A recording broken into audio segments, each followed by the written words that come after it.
Episode 212, Fajri dan Safira. Safira sudah menunggu hampir 1 jam di dalam ruangan Fajri.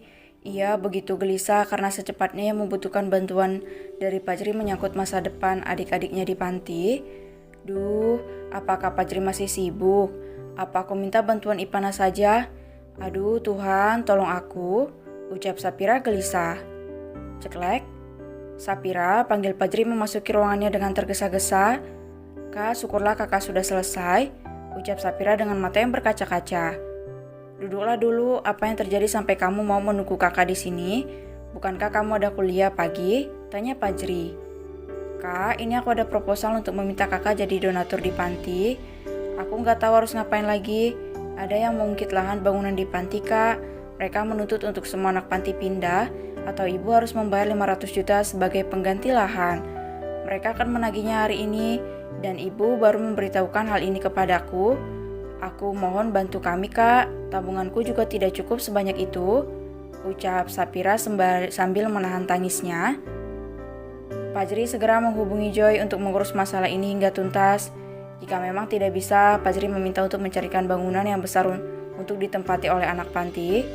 Kamu yang tenang ya, jangan risau, kakak akan mengurus semuanya, ucap Fajri lembut. Terima kasih banyak kak, ucap Safira terisak. Begitu beruntung aku bisa bertemu dengan mereka, orang kaya yang mau membantu orang lain tanpa berpikir panjang. Semoga kakak dan keluarga selalu diberikan rezeki dan kesehatan, batin Safira terenyuh.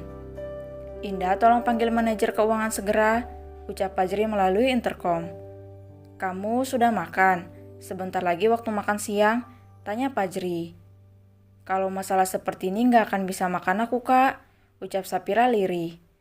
Walaupun Fajri sudah mengerahkan beberapa orang kepercayaannya, namun Safira masih belum tenang jika masalah ini belum selesai. Tak lama, 2 orang bagian keuangan datang ke ruangan Fajri. Pak, bisa tolong cairkan dana 1 miliar hari ini? Tanya Fajri. 1 miliar tuan? Mungkin hari ini tidak bisa, besok baru bisa diproses tuan, ucap manajer keuangan itu takut. Biasanya bisa kan? Dalam jumlah kecil bisa tuan, jika 1 miliar mungkin besok pagi baru bisa cair, kecuali diproses sejak pagi tadi tuan. Terang manajer itu sedikit takut. Baiklah, saya hanya menanyakan itu saja, silakan, ucap Fajri. Permisi tuan, nona, ucap mereka berlalu dari sana.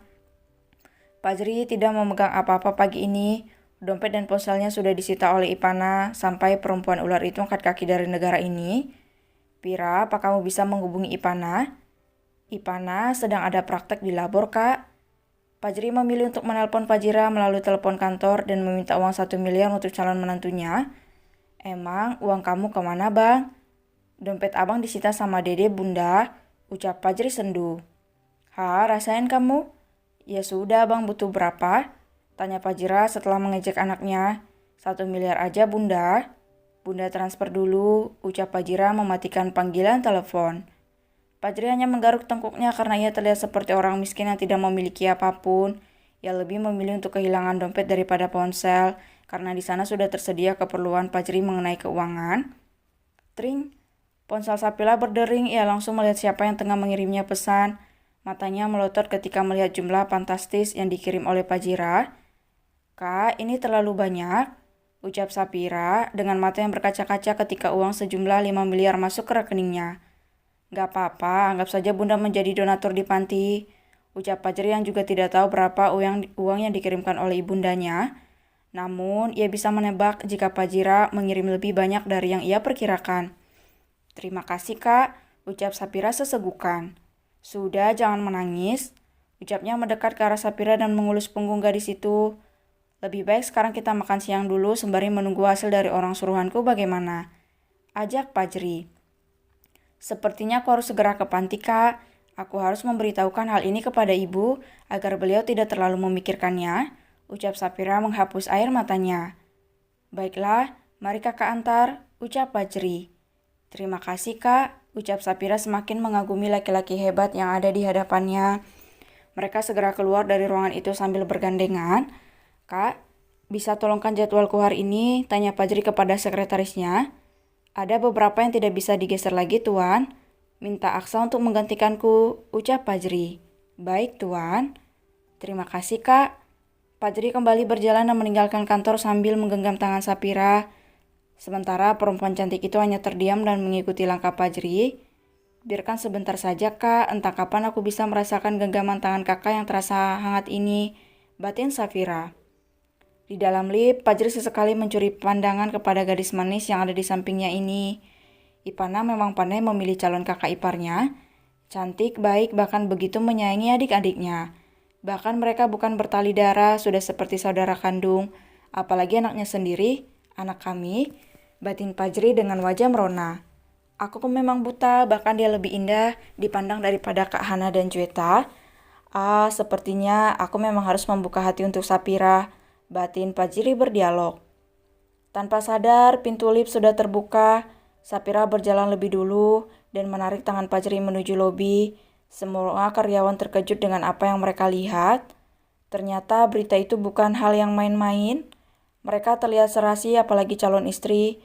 Tuan Fajri sangat terlihat cantik dan begitu menenangkan. Walaupun harapanku pupus untuk menjadi Nyonya Fajri, tapi mereka begitu serasi. Lihatlah wajah Tuan Fajri merona. Manis banget. Begitulah jeritan karyawan Fajri yang sudah melihat keuuan yang ditampilkan oleh Fajri dan Safira. Kak, ayo, ucap Sapira ketika tangannya semakin berat. Iya, maaf kakak melamun, ucap Fajri semakin merona sambil menggaruk tengkuknya. Apa kakak sakit? Tanya Sapira terkejut melihat wajah Fajri. Enggak kok, yuk, ajak Fajri salah tingkah. Namun ketika hendak berjalan keluar, Fajri dikejutkan dengan kehadiran Jueta. Ia melihat gelagat perempuan itu hendak memeluknya. Ia segera memeluk Sapira dari belakang, sehingga ia bisa menghindari serangan dari Jueta. Dek, jantung Sapira berdetak begitu kencang ketika merasakan pelukan hangat dari Fajri. Begitu juga dengan Jueta yang sangat terkejut ketika melihat apa yang ada di hadapannya saat ini. Pak Fajri, kak kamu, ucap Jueta tidak percaya. Kenapa kakak datang ke sini? Tanya Fajri sambil mengecup lembut kepala Sapira. Semua karyawan yang melihat adegan itu menjerit karena iri melihat sikap manis Fajri terekspos begitu saja tanpa ada yang ditutup-tutupi. Kamu ngapain peluk-peluk dia, Ji?